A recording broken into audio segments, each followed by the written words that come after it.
मुकेश नाम का एक आदमी अपनी बीवी शीतल और दो बच्चों के साथ गांव में रहता था।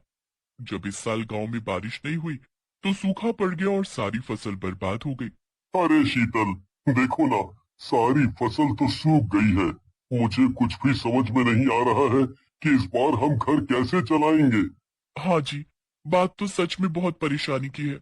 आखिर हम बिना फसल बेचे कैसे अपना घर चलाएंगे? दोनों बच्चे तो भूखे मर जाएंगे। नहीं नहीं, हमें कुछ तो करना ही पड़ेगा। मैंने सुना है कि गांव के बाकी के आदमी शहर जा रहे हैं काम ढूंढने। क्यों ना मैं भी उनके साथ ही चला जाऊं। अरे तुम क्या कहीं के बैरिस्टर हो जो शहर जाते ही तुम्हें नौकरी देने के लिए लोग पीछे पीछे घूमेंगे? पढ़े लिखे तो तुम हो नहीं, तो आखिर शहर जाकर करोगे ही क्या? अरे कैसी बातें करती हो तुम। शहर क्या बस पढ़े लिखों का है? वहाँ मेहनत मजूरी के भी बहुत से काम होते हैं। जाके कुछ ना कुछ तो कर ही लूंगा मैं। अरे इतना तो कमा ही लूंगा कि अपने बच्चों को भूखा मरने से बचा लूं। अच्छा, अगर ऐसा ही है तो ठीक है, जाओ एक बार कोशिश करके ही देख लो। अगले दिन मुकेश अपना सामान बांध के शहर की तरफ निकल पड़ता है। शहर पहुंचकर वो कुछ दिन तो रेलवे स्टेशन पर ही सोता है क्योंकि उसे कोई काम ही नहीं मिल पाता। पर एक दिन एक आदमी उसे मिलता है। क्यों भाई, लगता है काम की तलाश में हो। हाँ हाँ भैया, बड़ा परेशान हूँ। कुछ भी काम हो अगर आपकी नजर में तो मुझे बता दो। अच्छा, तो कुछ भी काम करने को तैयार हो? अरे अरे भैया, कुछ भी मतलब ईमानदारी का काम करूंगा। कोई गलत काम नहीं करूंगा। अरे हाँ हाँ, बिल्कुल ईमानदारी का काम है। चलो मेरे साथ। फिर वो आदमी मुकेश को लेकर एक बड़ी सी बिल्डिंग के पास जाता है। देखो, ये एक बहुत पुरानी बिल्डिंग है। कुछ ही दिनों में इसे गिराकर यहाँ एक बड़ा सा मॉल बनाया जाएगा।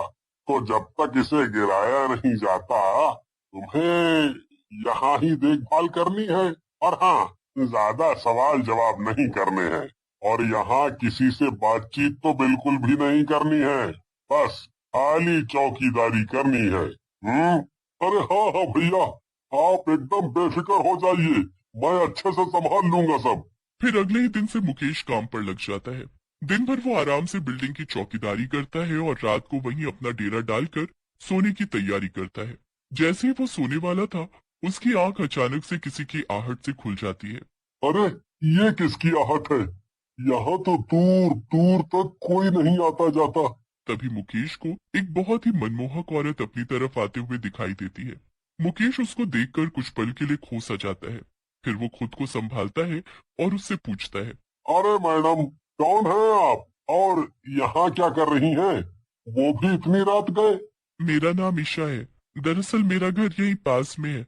मैं दिन भर ऑफिस में रहती हूँ ना, इसलिए लेट घर आती हूँ। शायद इसीलिए आपने मुझे दिन में कभी देखा नहीं। अच्छा, वो सब तो ठीक है, पर आप यहाँ क्यों आई हैं? हाँ, वो मैंने आपको यहाँ देखा तो मुझे लगा कि आपसे चाय पानी पूछ लूं। आप दिन भर यहाँ की रखवाली करते हुए थक गए होंगे ना। अरे आप चिंता मत करिए, मैं बिल्कुल ठीक हूँ मैडम। से मुकेश की उस औरत से अच्छी खासी दोस्ती हो गई और अब वो रोज रात को मिलने लगे। धीरे धीरे उनकी दोस्ती और गहरी हो गई। देखो ईशा, मैं अब कुछ दिनों के लिए अपने गांव जा रहा हूँ। मुझे शहर में आए पूरा 1 महीना हो गया है और मैं घर नहीं गया हूँ। मेरे बीवी बच्चे परेशान हो रहे होंगे। अच्छा, और मेरा क्या? मैं परेशान होती हूँ तो हूँ। तुम्हें क्या मेरे परेशान होने से कोई फर्क नहीं पड़ता? अरे नहीं नहीं, ऐसा बिल्कुल भी नहीं है ईशा।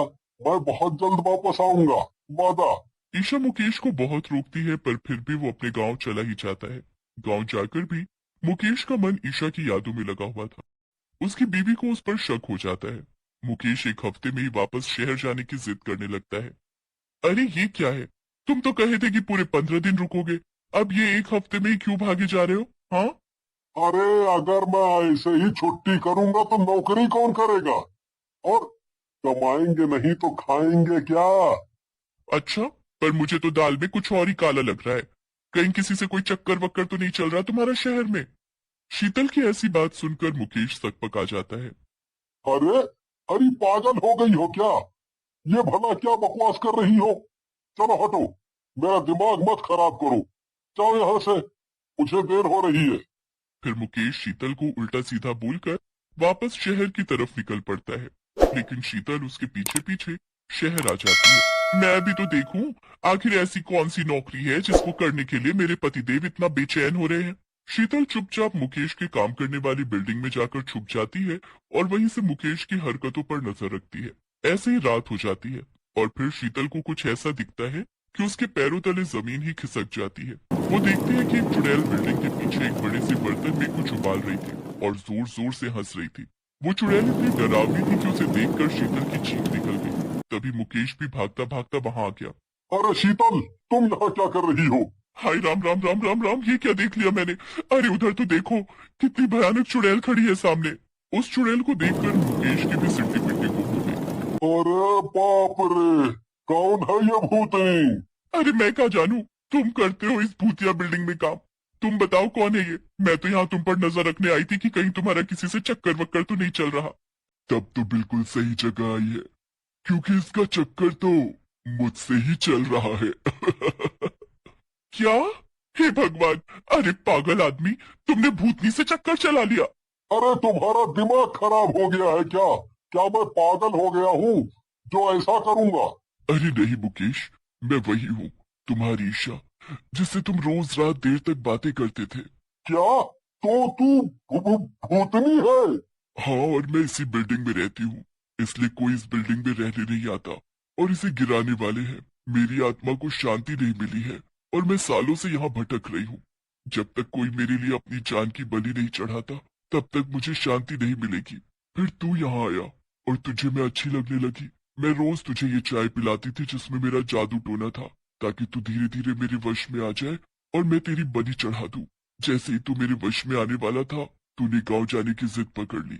लेकिन अब तू वापस आ गया है ना, अब मैं तुझे मारकर मुक्ति पालूंगी। अरे चुड़ैल, तेरे ये इरादे थे? वाह वाह वाह, तो तुमने एक चुड़ैल के साथ अफेयर किया। बहुत बढ़िया, बहुत बढ़िया। मरो अब। अरे कैसी बातें कर रही हो शीतल, मुझे इससे बचाओ, ये मुझे मार डालेगी। हाँ तो मारती है तो मार दे, मुझे क्या। आखिर तुमने मुझे धोखा ही तो दिया है। अब तुझे कौन बचाएगा मुझसे। चुड़ैल और मुकेश का ध्यान आपस में भटका के शीतल धीरे से चुड़ैल के पीछे जाती है और अपने पास से भगवान की शक्तियों वाली भभूत निकालकर उसके ऊपर फेंक देती है। इससे वो चुड़ैल भयंकर आग में जलने लगती है। अरे ये तूने क्या किया? मुझे जला दिया। थोड़ी देर में वो चुड़ैल जलकर राख हो जाती है। अरे ये तुमने कैसे किया शीतल?